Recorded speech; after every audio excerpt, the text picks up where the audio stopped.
When we first started out 3 years ago, the ground upon which I'm standing was as hard as a rock.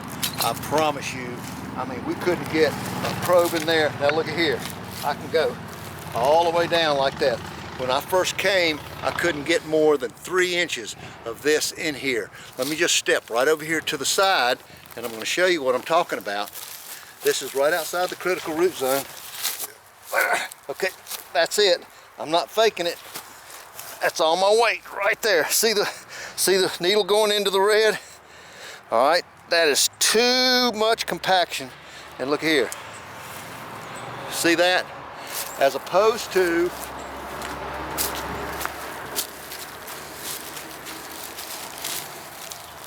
that. I can go all the way down, and that's exactly what this big boy needs in order. So we started there, and we thought we had it made. We thought we had already completed the tree protection actions, but when it came out last year, the leaves started curling, scorching, and early leaf drop. It was replaced with additional leaves that looked a lot better, but the tree was obviously sick, and so we came back and we did an additional root collar excavation. And it's very important that you notice that we initially took the soil back from this level here because it was covered up from all of the leaves, debris, and natural erosion off the hill that caught right here. And when we came back, we said, well, let's do some more. And lo and behold, as we began to come out further, we found that these roots, before they started to go under the ground, came out another foot, foot and a half, 2 feet, 3 feet. And that's so important because look at these cracks and fissures here.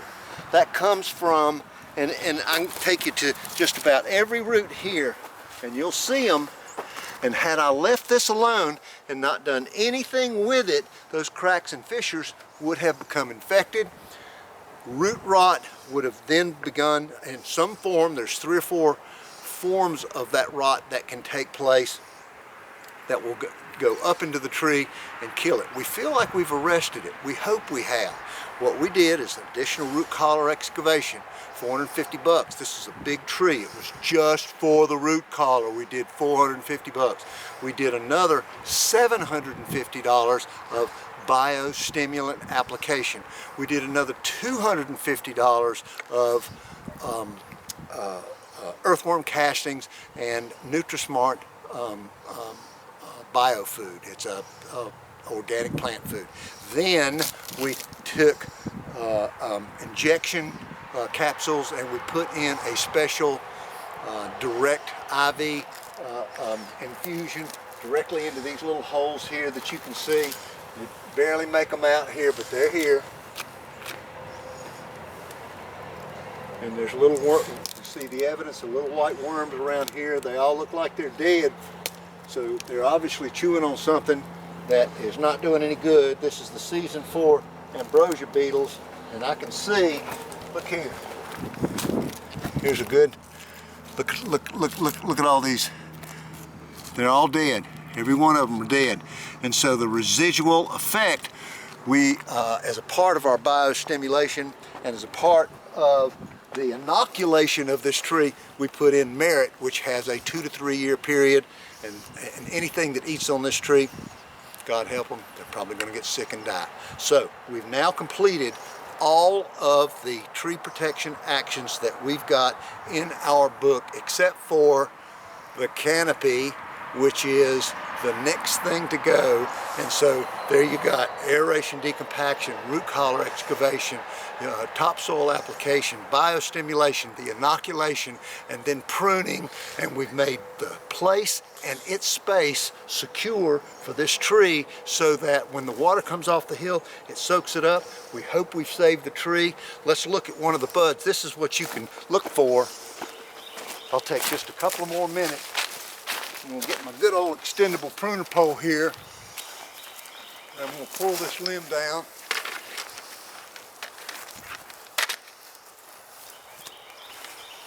And I want you to take notice that we've got buds coming out on every one of these little stems.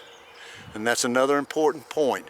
We'll come back to this tree. This will be an important part of a case study that we're doing. Let me make it still so the camera can get a good picture. And we hope that when these leaves come out, I'm going to let it go now.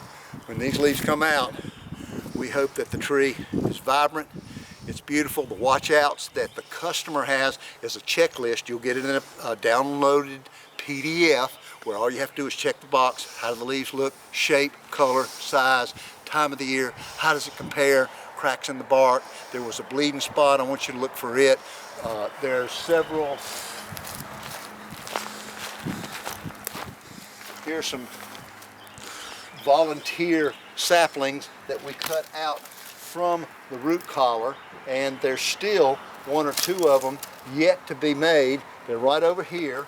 I'm not going to do, probably won't have time to show all of this, but I want to show you. Here's one right here.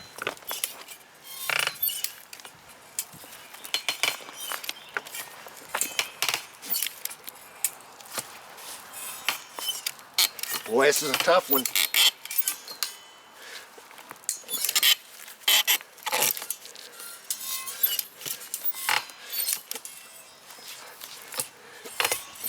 Okay. All right, and there it is. And you can see this is the kind of thing that you're going to contend with. Let me see here.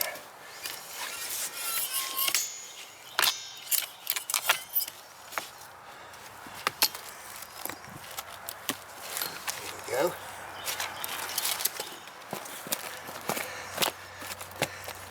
But you can see that. That's right there. That's coming out. This is going to come out here, and we continue to clean this whole entire area. This is part of the root pruning, canopy pruning, so we've literally gone through all of your ANSI standards. The topsoil management and all of that is covered in those standards, and so pay attention to, as you read through, you'll get all the backup that you need for those tree protection actions in the ANSI standards. And so welcome to the new world of tree preservation, because it's going to make money for you. One aspect of hazard tree assessment reporting is that when you get a hollow, to what extent does that affect the safety of the tree? And we can check it by going right up under here. I got good solid here, feel solid, but then as I come around to the right, I can get, there you go, there's the deepest part right in here, right there. It goes all the way through to the other side. So I've got that much of missing bottom hollow. To what extent does this affect the safety of the tree? In my opinion, and these hazard assessment reports have a lot to do with your opinion, and my opinion is with the condition of the anchors. If the leaves come out and the anchors stay intact and everything heals, then tree number 308 is due for another season of growth with very close observation. We're going to watch for any heaving or moving or cracking. I've already taken a mallet. Hold on one second.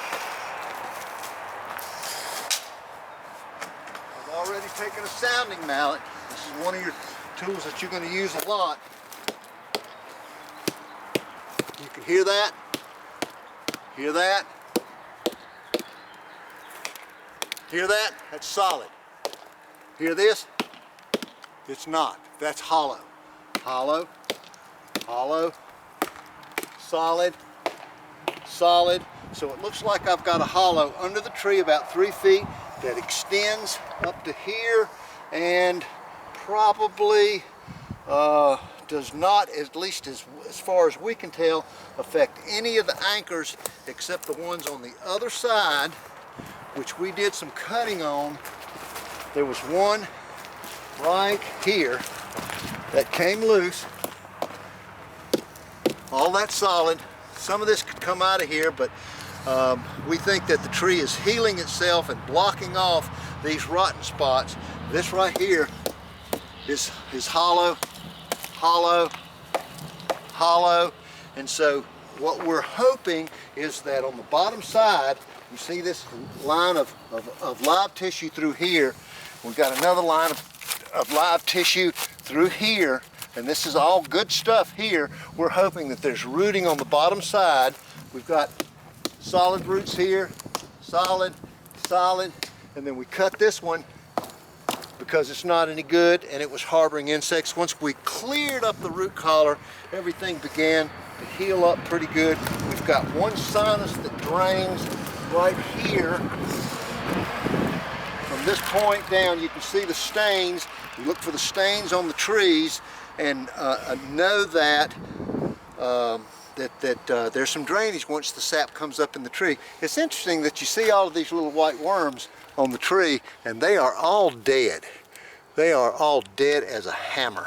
There is just nothing here that they can survive on, and we have high hopes that this tree is going to survive to dignify this property, give us fresh air, shade, beauty, erosion control, many of the ecosystem services that these customers wanted as a part of their design intent, and that was our goal. That's why we have been called back now 3 times, and we've got a 4th follow-up to do as soon as we get reports back from the customer as to how the tree looks. They know more about it than you'll ever know in terms of its belief because they watch it every day.